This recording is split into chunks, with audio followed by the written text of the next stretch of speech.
నమస్కారం అండి. I'm doctor K Sai Haritha Gupta from Harini homeo dispensary. మన బ్రాంచెస్ అమీర్పేట్ ఇంకా మియాపూర్లో ఉన్నాయి. You can always contact us.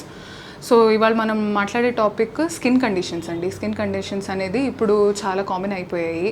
So మేజర్గా అందరూ స్కిన్ కండిషన్స్ అంటే ఉట్టి యాక్నే కానీ ఉట్టి జస్ట్ ఇచ్చింగ్ ర్యాష్ అలా అనుకుంటారు. But there are very specific diseases for which there are very good medicines in homeopathy. So మనకి మేజర్గా వచ్చే స్కిన్ కండిషన్స్ వచ్చేసి ఎగ్జిమా, సోరియాసిస్, విటిలిగో, యాక్నేలో కూడా డిఫరెంట్ టైప్స్ ఉంటాయి, రోసేషియా, వల్గేరియా అలాగా. So different types of skin diseases అసలు ఎందుకు వస్తాయి స్కిన్ డిసీజెస్ ఎందుకు వస్తాయి? యూజువలీ మనం ఉన్న conditions if they are not very healthy, మనం కంటామినేటెడ్ ఏరియాస్లో ఉండడం, మంచి వాటర్ వాడకపోవడం, లేదంటే నాట్ యూజింగ్ గుడ్ ప్రోడక్ట్స్, మన మంచి కాస్మెటిక్స్ కానీ మంచి సోప్స్ కానీ అలా మంచివి వాడకపోతే, ఎక్స్పైర్డ్వి వాడి, లేదంటే not using good products is also very common condition అండి. వాటి వల్ల ప్రొలాంగ్డ్ డిసీజెస్ వచ్చే ఛాన్సెస్ కూడా ఉంటాయి. ఇది ఒక సెక్షన్. బట్ దాని రూట్ కాజ్ వచ్చేసి మళ్ళీ మనం మెంటల్ హెల్త్ గురించే చెప్పుకోవాలి. ఎనీ అదర్ స్కిన్ కండిషన్స్ వచ్చాయి అంటే it is usually because of stress. Any kind of skin conditions usually start from stress అనేది ఓన్లీ డయాబెటీస్, హైపర్ టెన్షన్ ఇలాంటి కండిషన్సే వస్తాయనేది నిజం కాదు, వస్తాయి. బట్ హెల్త్ అనేది only not up to organs, మన స్కిన్ లెవెల్కి కూడా స్ట్రెస్ అనేది వస్తుంది. సో స్ట్రెస్ వల్ల కూడా స్కిన్ కండిషన్స్ రావడం చాలా కామన్ అండి. సో మనకి ఫర్ ఎగ్జాంపుల్ ఎగ్జిమాలో కూడా డిఫరెంట్ టైప్స్ ఉంటాయి. టీనియా పెడిస్, టీనియా వల్గారిస్ ఇలాగ డిఫరెంట్ టైప్స్ ఉంటాయి. టీనియా అనేది ఒక చిన్న పార్ట్ ఆఫ్ ఎగ్జిమా, అలాగే డిఫరెంట్ టైప్స్ ఉంటాయి. వాటన్ని ప్రతి టైప్కి కూడా మనకి హోమియోలో మెడికేషన్ ఉంటుంది. ఎగ్జిమాలో వచ్చే మేజర్ సిమ్టమ్స్ ఏంటి? స్కిన్ డార్క్ అయిపోతుంది, రఫ్ అయిపోతుంది, దాని తర్వాత unbearable itching throughout the day or only during the nights or particular time of the day or particular సీజన్స్లో ఎక్కువ అవుతుంది. కొంతమందికి ఓన్లీ సమ్మర్స్లో వస్తుంది, ఓన్లీ వింటర్స్లో వస్తుంది, రెయినీస్లో వస్తుంది, and only sea shore side ఉన్న వాళ్ళకు వస్తుంది, కొంతమందికి డ్రై ఏరియాస్లో ఉన్న వాళ్ళకు వస్తుంది. సో అలాగ డిఫరెంట్ కాజిటివ్ ఫ్యాక్టర్స్ వల్ల మనకి ఇలాంటి ఎగ్జిమా అనే కండిషన్ చాలా కామన్ అండి. ఎగ్జిమా అనేది యూజువలీ మనకి క్లోజ్డ్ ఏరియాస్, బాడీలో క్లోజ్డ్ ఏరియాస్, ప్రైవేట్ పార్ట్స్లో ఎక్కువగా వస్తుంది. ఫర్ ఎగ్జాంపుల్ గ్రాయిన్స్లో కానీ, లేదంటే ఎనీ జాయింట్స్లో, ఫింగర్ జాయింట్స్లో, టో జాయింట్స్లో రావడం, ఆర్మ్ పిట్స్లో రావడం, తలలో రావడం అనేది చాలా common. Wear ever we sweat more, ఎక్కువ స్వెట్ వచ్చే దగ్గర ఎగ్జిమా రావడం ఇస్ వెరీ కామన్. సో మనం దాన్ని we should always keep it clean. Even మనం వాష్రూమ్కి వెళ్ళినప్పుడు కూడా వాష్ చేసుకున్న తర్వాత we should always wipe our private parts with a clean white towel which is very important. Cotton cloth తోటి డెఫినెట్లీ క్లీన్ చేసుకోవాలండి. అప్పుడే మనకి మెడికేషన్తో పాటు సిమ్టమాటిక్గా కూడా మనకి రిలీఫ్ వస్తుంది. సో మెడికేషన్ మనం ఎంత మంచి మెడికేషన్ ఇచ్చినా, మనం మామూలుగా ఇలా హోమియోపతిక్ మెడికేషన్ ఇచ్చినా పేషెంట్ సెల్ఫ్గా క్లెన్లీనెస్ మెయింటైన్ చేయడం చాలా important. Self hygiene is very important in case of skin diseases. So skin డిసీజెస్లో మనకు మేజర్గా కావాల్సింది keeping our self dry and keeping our self clean. Taking a bath twice or thrice a day also if it is possible మంచిది. Minimum twice a day స్నానం చేయాలి, వేడి నీళ్ళతోటి స్నానం చేయాలి. యూజ్ మైల్డ్ సోప్స్ వాడాలి.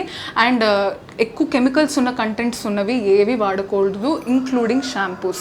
ఏవి ఎక్కువ కెమికల్స్గా ఉన్నవి వాడకూడదు. సో మంచి కాస్మెటిక్ రేంజెస్ కానీ ఎంత కాస్ట్లీగా ఉన్నా కానీ they will always have lot of chemicals. Go for herbal products or మన హోమియోలో కూడా చాలా మంచి షాంపూస్ కానీ సోప్స్ కానీ ఉన్నాయి for which there is a lot of treatment for skin diseases like psoriasis and eczema which can be treated by these soaps and cosmetics. So not only medication, మనం external application వాడినా కూడా చాలా మందికి allopathic or different system of medicines-లో ఇచ్చే ointments వల్ల సప్రెషన్కి గురవుతారు. So 2-3 days relief వచ్చి దాని తర్వాత మళ్ళీ ఫ్లేరప్ అవుతుంది.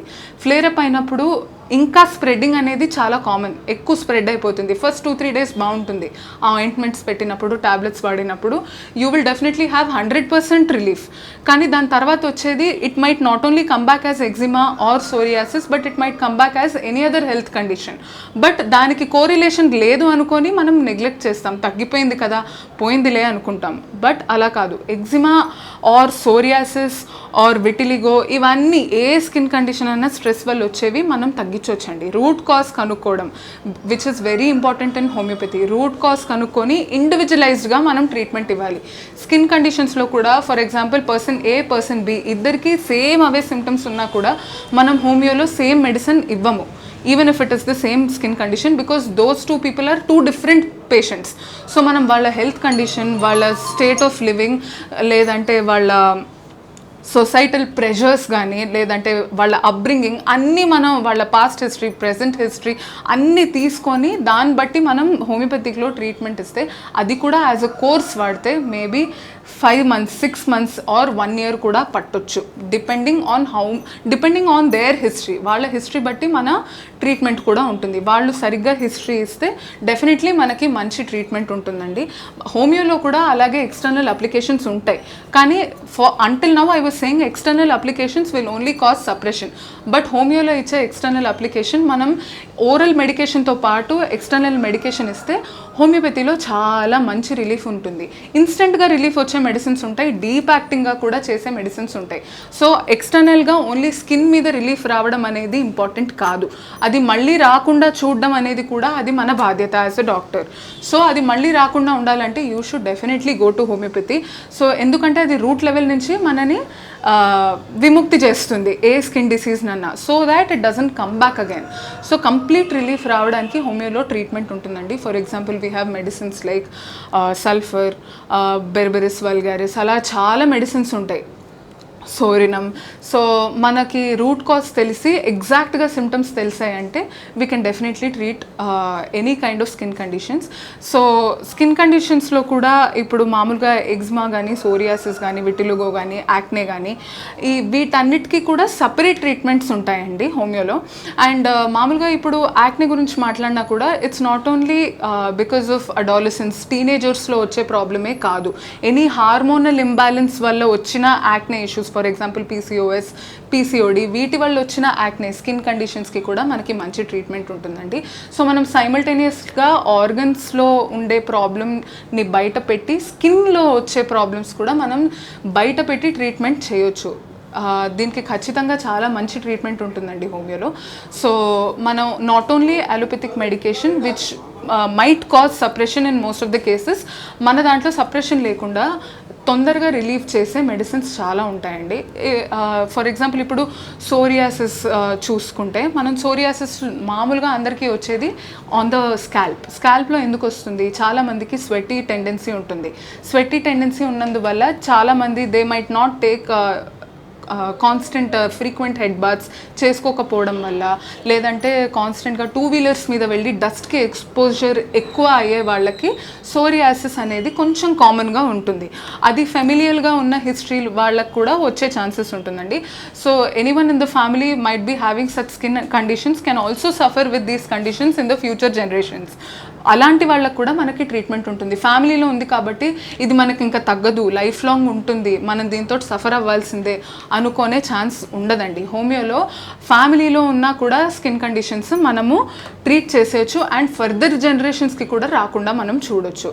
సో ఇప్పుడు మనం సోరియాసిస్ గురించి మాట్లాడుకుంటున్నాం కాబట్టి యూజువలీ అందులో డిఫరెంట్ టైప్స్ ఉంటాయండి. సిమ్టమాటిక్గా చెప్పాలంటే కామన్ మ్యాన్కి అర్థమయ్యేలాగా కొంతమందికి ఫ్లేక్స్ లాగా బయటికి వస్తుందండి. People might think it is dandruff, కాదు అది డాండ్రఫ్ కాదు.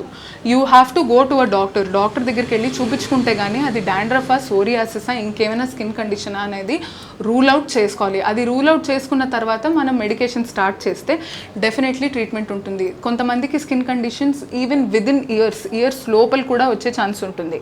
అది మనము నెగ్లెక్ట్ చేస్తాము, maybe it is just ear wax or there might be some dust, అంతే దానివల్ల ఇచ్చింగ్ వస్తుంది అని చెప్పి చాలామంది ఇయర్ బడ్స్ పెట్టి క్లీన్ చేయడానికి ట్రై చేస్తారు, కానీ but they are only making it worse. ఎందుకంటే చాలామందికి వ్యాక్స్ ఉండిపోవడం వల్ల కూడా eczema or any other skin condition ఇయర్స్లో ఉండడం అగ్రివేట్ అయిపోతుంది.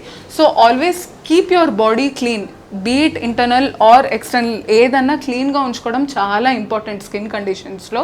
మీరు ఎంత క్లీన్గా ఉంటే you can avoid skin conditions as much as possible. But stress వల్ల వచ్చే కండిషన్స్, అది మనం ఎంత హైజీన్ మెయింటైన్ చేసినా స్ట్రెస్ వల్ల వచ్చే హెల్త్ కండిషన్స్, స్కిన్ కండిషన్స్ అనేది చాలా కామన్ అయిపోయింది. So stress management is equally important when you're treating skin diseases. దానికి కూడా మనకి హోమియోలో మంచి ట్రీట్మెంట్ ఉంటుందండి.